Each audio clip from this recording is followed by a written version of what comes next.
I was trying to remember an old joke because I didn't print one out, and the one that I love is there's a rabbi and a priest standing by the roadside, and they have signs that say "Turn back, the end is near," and they're flashing them, for any car that would be coming down the road, and so some people drive by and they yell things and whatnot, but. Anyway, here's that fly again this week. Wow, he's persistent. Anyway, so they're holding this sign, "The end is near, turn back." And then pretty soon they hear this big crash, and the priest looks at the rabbi and he says, "Do you think we should say that the road is washed out?" Sign should say the road is washed out. Turn back, the end is near. All right. So today I want to share with you how healing is made possible, and give you a practice or a process to interact with divine intelligence to restore the health of your body. And if you're already healthy, this just helps you stay prayed up, as Dorothy Pearson used to say. You have that consciousness of healing life, and it deposits into the bank account of your consciousness healing thoughts that keep you healthy and well. And if there's some area of your body that needs the attention of healing life, let's just put that right out there now, and so it's listening to the message, to hear the process for you, to have all the comfort and ease and flexibility and movement and wholeness in your body that you were born with. As Peter said in his meditation, that is your original pattern of spiritual perfection. In understanding how healing is made possible, we have to start with the first law of healing, which Dr. Bales says in his book, Your Mind Can Heal You, is that healing takes place when we remove the cause of the illness. Healing takes place when we remove the cause of the illness. And the cause of our illness has usually been looked for in the physical body. We look at the symptoms, we look at how it's expressing, and you go to a doctor and they say they talk about what's presenting in your body. But the real cause of illness can be found, we're knowing more and more, can be found in the mind, in tangled emotions, in fears and anxieties. It stems from jealousies and envies, from frustrations and confusion, from the stress of daily demands. It can stem from childhood impressions and teachings, things that you were taught about life and your body as a child, conversations that you have with friends where you're in a dialogue of negativity about the health of your body, the aging of your body, how the body isn't as flexible as it used to be, how when you age you can't do as much, and all of those conversations. It can come from fear that's instilled by all those television ads about drugs, and then they tell you the drug and then they list those side effects really fast, and all that's impressing in our thoughts and in our minds. There are health warnings from the government about possible impending dooms with all kinds of things. And then we help our friends when they're sick and we observe their illness and we kind of go, I wonder if I'll have that. Or my parents had Alzheimer's. I wonder if I'll have Alzheimer's, that kind of thing. And then there's always the way that is more popular now where we have an ache or a pain and we search the symptoms on the internet, and Google can be an alarming source of fearful thoughts about what's expressing in your body. So the list is growing. The net effect of all of this is to build up in our collective consciousness a great body of fear thought about the health of the body, and suppositions and assumptions that are in direct contradiction to the spiritual pattern of perfection of your body. And all that fear thought influences us day and night when we're awake or when we're asleep, whether we realize it or not. It's inundating us and becoming, and has become really, the collective consciousness of the world. So whatever fear pattern remains, the fact remains that healing for illness is found not so much in that outward physical ache or pain or tumor or symptom that's in our bodies, but it's in our underlying mental state, in the thoughts and the patterning that we're giving to our mind. Illness is really an outward physical sign of an inner mental or emotional disturbance. That's what's sourcing the illness. And it's subtle, and I'll have an example of that for you in a moment. But that tells us then that any remedy that's directed only to the physical body will leave the fundamental cause untouched. Because you can heal something and then it comes back again, right? You can go into remission with cancer and then it comes back again. If you're not healing the underlying cause that's sourcing the illness. Now, this doesn't mean that all illness is treated with psychology, that we all need to flop out on the psychiatrist's couch and figure out what's wrong with us. It doesn't mean that we put our bodies under a telescope the size of the Hubble telescope and examine every single thought we've ever had or everything that's going on in our body. Again, Spirit's kinder than that. Spirit's kinder than that. It's a gentle process of something that's distorted in our thinking, and we want to be in touch with it. We want to find out what it is. So to get well, we have to understand two things about the relationship of the mind to the body. First, we have to figure out or know we have to know that our mental states are responsible for the illness. And then we have to learn, number two, we have to learn how to erase the destructive thought patterns that are causing the illness before we can get it out of our body. Because that's what's sourcing it. We know this in Unity. We've been way ahead of the curve for most of society in believing this, when the Fillmores brought this teaching that and it's in Scripture, as you think in your mind, it's done for you as you believe. We're accustomed, though, in our world to thinking that we live in two worlds, that we live in the outer physical world and we live in the inner mental world. But the mental activity cannot be divorced from the physical manifestation. You are an outpicturing of your consciousness. Your body is an outpicturing of your consciousness. I always remember when I was in ministerial school, most of us were in therapy, and the therapist that I was seeing, so we could purge ourselves of anything, so we could be pure to come out to you as servants. Anyway, I remember the therapist, or the psychologist that I would visit with, was an ordained minister in the Disciples of Christ Church that was right around the corner from Unity Village. And he always said, "You Unity people, you're so youthful, you're so good looking, you're so active, you're so physically alive at all ages." And I thought, that is true. Our community, our spiritual community, is an outpicturing of our consciousness. The Fillmores lived to be very old. For their generation, up into the 90s back then, was a long time to live. And we're living healthy and vibrant because of these teachings, Peter said in the meditation, and I want to reiterate it here, we think with our whole body, not with our brain. And it's nice. Billy Blaine used to teach that there's a body brain, that your heart and this whole area core of your core, your solar plexus, is the body brain where you receive feelings and where you radiate out things. And we really think with this part of our body. We think with our whole body, not just our brain. That which the mind thinks, the body thinks. That which the body thinks, it becomes. Illness is the invisible thought pattern that has formed itself into a visible condition in the body.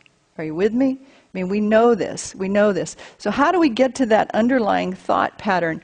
I want to share with you a time when it was just so miraculous, and the hymn today, Ready for a Miracle, fits this so perfectly. I was in Texarkana, Texas, visiting with a friend, Miss Mary Wilson, who was a kindergarten school teacher for 50 years, and she just had all the brilliance of that young 4- and 5-year-old energy on her all the time, and she was a student of Unity. And I was visiting with her at her home with her husband, who was a medical doctor, we were there, and came a knock on the door, and one of her friends, a young woman, had come by, and sadly, she had come as kind of a refuge. She had just experienced a terrible beating by her boyfriend. And she was in a lot of pain, physically and emotionally and mentally. And so Mary had this enormous prayer consciousness of love. So we brought this young woman in, and we sat down in the living room, the three of us surrounding her in love and prayer and just being in that experience. And she had a long history of trouble with her spine and her neck.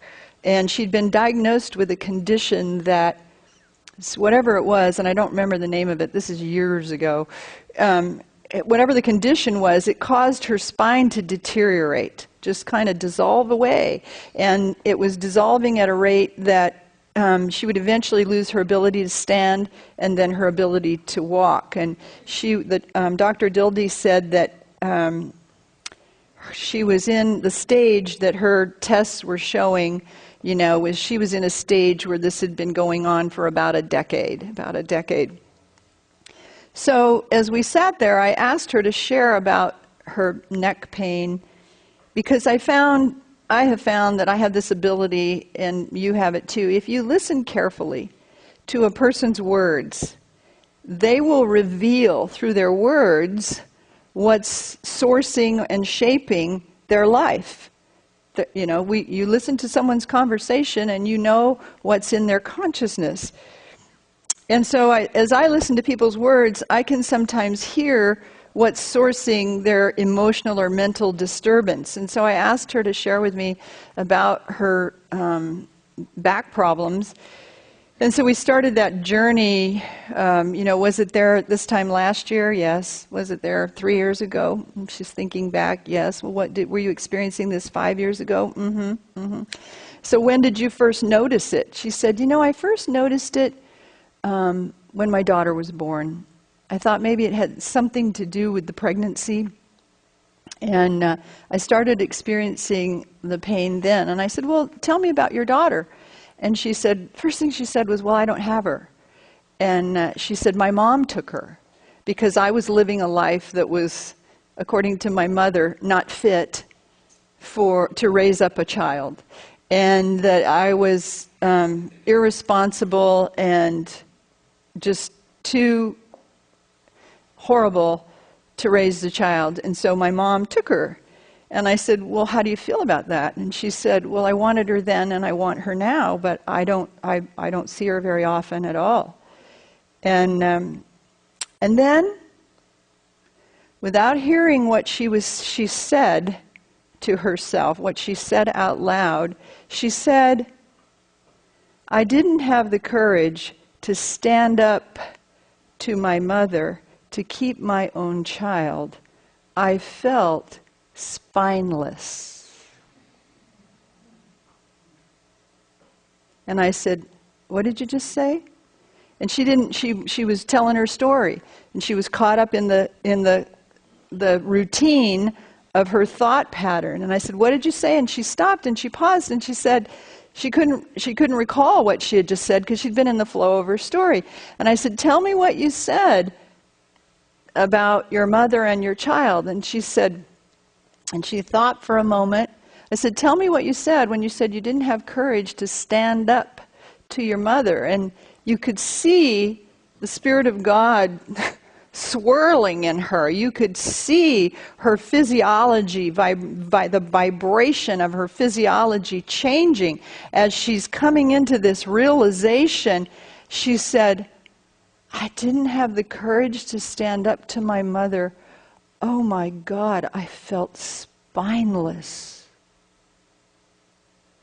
And the birth of her daughter was the triggering event where she implanted in her consciousness the idea of spinelessness. And her body went to work to create the loss of the dissolving of her spine. And I said, and Dr. Dildy was there, and I said, how, where in this stage of her condition, it's showing that it's about 10 years in its state of progression. And I said, how old is your daughter? 10, you see. Well, The triggering event of mental distortion gave a pattern of spinelessness to her mind, and equally important, to her heart. Because we have to feel what the healing we're creating. We have to feel. There's more power in your feelings than in your thought. And both are necessary.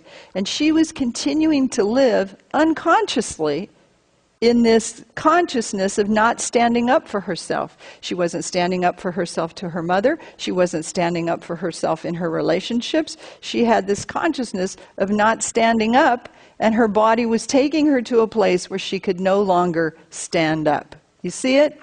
Now, the healing that took place in that room that day was palpable for every one of us. All four of us in the room touched the presence in a way, in her recognition of the presence and what her mind as God, defined as God, was doing, could do, touched all of us. Every one of us in the room were transfigured, really transformed by that experience. We all were swept up in the flow of healing, and we all participated in that miracle. Just like we sang in the song, I'm ready for a miracle. I've got the words here. I'm ready for a miracle today. I've got my mind in tune for one. See? In tune for how the presence can heal me. I'm ready to experience one. I'm ready for a miracle today. My mind is open and ready to receive it. She was down for the count when she knocked on that door and came in. My mind is open, ready to receive it. My heart is open all the way. I love my daughter. I wanted her then. I want her now. I do accept a miracle. I do accept a miracle. I do accept a miracle today. I'm ready to receive one. I'm ready to receive a miracle today. Illness is some distorted idea that's assumed dominance in your consciousness. And so we have to figure out what that is, and we don't have to get the Hubble telescope to look. We just have to center ourselves in this loving, prayerful energy that will reveal to us what needs to be revealed. And if we don't need to know what it is for our eternal ongoing, then just ask God to heal it.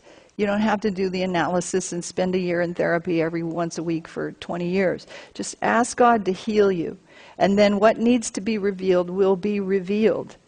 Dr. Bales says in his work, this is really important, in the truest sense, it is incorrect to say that illness is caused by the mind. The distorted physical form that we call illness is the distorted thought form in a visible state. Did you get that? The mind doesn't cause illness. The illness is the distorted thought form that's taken on shape. It's been fed this energy that's caused it to appear. The problem is primarily one of thought, and the solution is likewise. The body of itself has no power to generate illness. Right? Your body only knows its spiritual pattern of perfection. The body of itself has no power to generate illness. Illness is some distorted idea that has assumed dominance in our mind. A healthy mind will construct a healthy body. An unhealthy mind will build an unhealthy body. Healthy thoughts mean healthy cells. Sick thoughts mean sick cells. Healing, then, consists in conscious union with the universal intelligence which never of itself is sick, has a sick thought, therefore it can never have a sickness form. So you're returning to that original pattern of perfection that is all that you are in universal mind. And we need this proper understanding of our relationship to it. And we have a relationship to it in three ways that I think Marty shared way back when in his sermon about the three phases of mind. There is a superconscious universal intelligence form of mind. It is creator and first cause, and all healing takes place when we make connection to that. And we have a conscious mind, the second phase, where we function. It's our thinking self, it's our reasoning self, it's our choosing self. It's the alarm goes off and we wake up and we think, oh, I have to go to work. And we get up and we get dressed and we make decisions on which route to drive to work. And then we make decisions all day long. That's our conscious mind. And then there's the third phase of mind, which is the subconscious mind, directly linked to the universal superconsciousness. And it's the storehouse in mind, in which live all the memories of our past thoughts and actions, which we're not even aware of anymore, but they never go away. They're eternally stored there, like that pattern, oh, I'm spineless, I felt spineless. That's stored in the subconscious.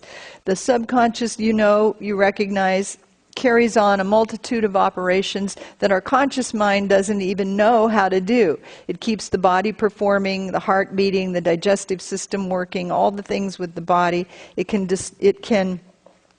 knows how a successful business is built. It can turn a defeated life into a masterpiece. It knows how to do all those things. It is infinite intelligent, highly intelligent. And it has all the knowledge we need to lift ourselves out of any condition, any limitation, any illness. But here's the thing about that third phase of mind that we all need to be aware of in healing. That third phase of mind has no power to move itself in any particular direction. That infinite intelligence, its chief property is inertia. It's this shimmering, vibrating essence of the Christ, ever present, ever ready, filled with intelligence, filled with life, filled with everything, vibrating, ready, but it cannot move until it's acted upon by our thoughts. It has to be directed by thought. So, we see in our friend from Texas, if we say we're spineless, we plant a thought in that form, and whether we're conscious of it or not, our mind goes to work to carry out that pattern in the body. One of the most important characteristics of that third phase is it is absolutely neutral and it is absolutely obedient to the conscious mind, to our conscious mind. The subconscious has no wishes of its own, has no preference of its own. Just think of it as shimmering energy, just shimmering vibration of purity and light. And it stands forever ready to be a servant of our conscious minds. You've used it. I always think about when I have to get up early to catch a flight. I maybe set my alarm clock, I've stopped flying those 6 a.m. flights, where I have to get up at 3 to get to the airport. I don't do that anymore. But when I used to do that, and I had to set the alarm to get up at 3 o'clock in the morning, that's a conscious choice. My conscious mind is making that decision. But I can't tell you the number of times when 3 a.m. came, my subconscious mind woke me up, often like 2 seconds before the alarm went off. Have you experienced that? You set a time in your mind, your conscious mind makes a choice, and you're directing your subconscious to wake you up at that hour, and your subconscious, right on track, will do that. So you use this power. You understand this power.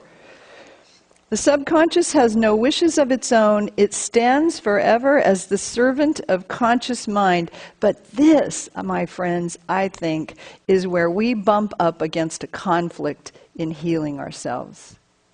Here's why. One of the most difficult things for us to grasp is that universal mind, God Almighty, with that aspect of all power, all healing power, wisdom, and intelligence, is willing to be servant to man, to us. That's hard to comprehend. I think we've been taught or indoctrinated that that's arrogant, that that's unthinkable, that can't possibly be right, that somehow we're putting ourselves above God. But Mr. Bales says It's unthinkable that all the power and the activity of God awaits our directing word, willing and ready to move into action as we decide. We think that's not possible for us. We think that's just not our role. He said, yet this is exactly what awaits us when we understand our privilege as children of God. Just as long as we hesitate and regard this power as unreachable, we will be left floundering. But the moment we accept our rightful place and send the law into motion, we find that we are dealing with a power which, while great enough to destroy us, is surrendered entirely to our will. Does it feel awkward to you? Does it feel awkward to think you have the power to command infinite intelligence? Here's the question I asked myself one time. Can we, the finite, direct the infinite? Because doesn't it sound like that's what that's saying? We, the finite, can direct the infinite? And again, Mr. Bales helps clarify this for me. No, we cooperate with its laws. It's given us a system. In its love for us, it's given us a process that we can use. The mighty healing power is not God in all of God's totality. It's one of God's spiritual laws. It's a principle. It's a fundamental spiritual principle of the universe that we can learn and use. We don't have to pray to it. We don't have to beg it. We don't have to plead for it to work for us. Healing comes when we recognize universal God consciousness, when we release the distorted thought pattern, and then we accept God's gift of life and love, that shimmering essence that's ready to flow in and through us any moment, any time. In the moment of recognition that happened in that living room with that woman in Texas, we could see she was flooded. She was flooded with the presence. And she just almost was, her body was just like, responding.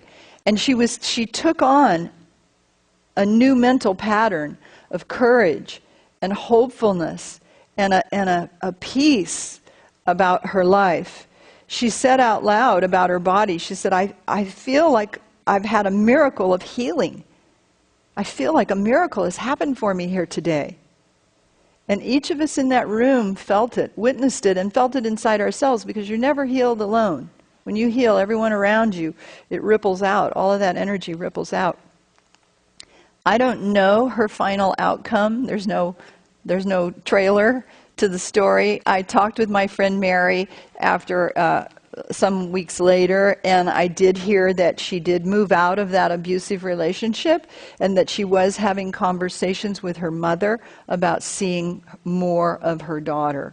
Where she went from there, I don't know. And this is true for all of us. We can get that magnanimous moment of healing, and then the further we get away from it, it kind of diminishes in its strength, and then we don't take action. And sometimes we have to get that moment 3, 4, 5, 6 times before we have all the courage to step into it, don't we? We can't just do it in one big thing, because we're transforming consciousness. She'd been having this consciousness for 10 years. And your healing can be just that instant.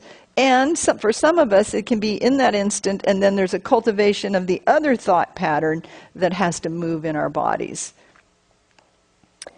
Dr. Bales says, when one reaches an inner awareness of the fact that he is indwelt by all the power and presence of God, it awakens within him a sense of security never before imagined possible. When he glimpses the vastness of the truth that all the power of the universe flows through his body, he is able to sit back in quiet assurance with a total absence of fear at the appearance of the illness. He sees his fear has been created by his own picture of himself invaded by a strong enemy. And that is why he has never been able to believe that his little mentality could possibly cope with this monster illness. But now he has a new picture. This illness is not any longer a towering creature. In the face of the universal healing power and presence, the disease pales into insignificance. It shrinks in his sight to a puny, undernourished apparition that's trying to scare him. He knows it for what it is, an ugly picture trying to assume reality. I'd say an ugly thought pattern trying to assume reality. He knows instead the only reality in the universe is spirit. And so he is freed from his lifelong fear of sickness, because greater is he that is within him than this illness or anything that's in the world. A beautiful, loving summary of how we don't have to see this monster illness any longer, that we make that connection in ourselves. So what happened in that room that day can happen for every one of us right now. I want us to take a moment and feel the energy that was created in that room, that healing presence, that flow of divine energy, and let it heal you right here, right now. You can turn, let's close our eyes for a moment and turn to the presence within. It is a presence of universal healing life. And just as that shimmering essence, the vibration of that force was felt in that room that day, you can feel it right here, right now. It's timeless, eternal, ever alive, ever present, real for you right now. And so we affirm divine life. Divine life moving through me now reveals that which needs to be healed in my thought patterns, restoring me to perfect health. Show me, God. Show me where I need to change my thought patterning. Give me the courage and the strength to think and live from life, divine health, divine wholeness, divine peace, divine strength. Divine life moving through me now restores me to perfect health. This is the pattern of wholeness we give to our bodies today. This is the pattern of wholeness we go forward with from this day forward. Divine life heals me now. Divine life heals me now. Let's affirm it. Divine life heals me now. Now let the vibration of that power move in and through this room right now.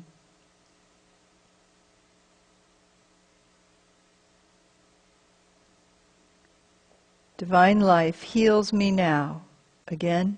Divine life heals me now.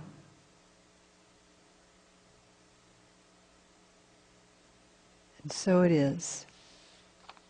Amen.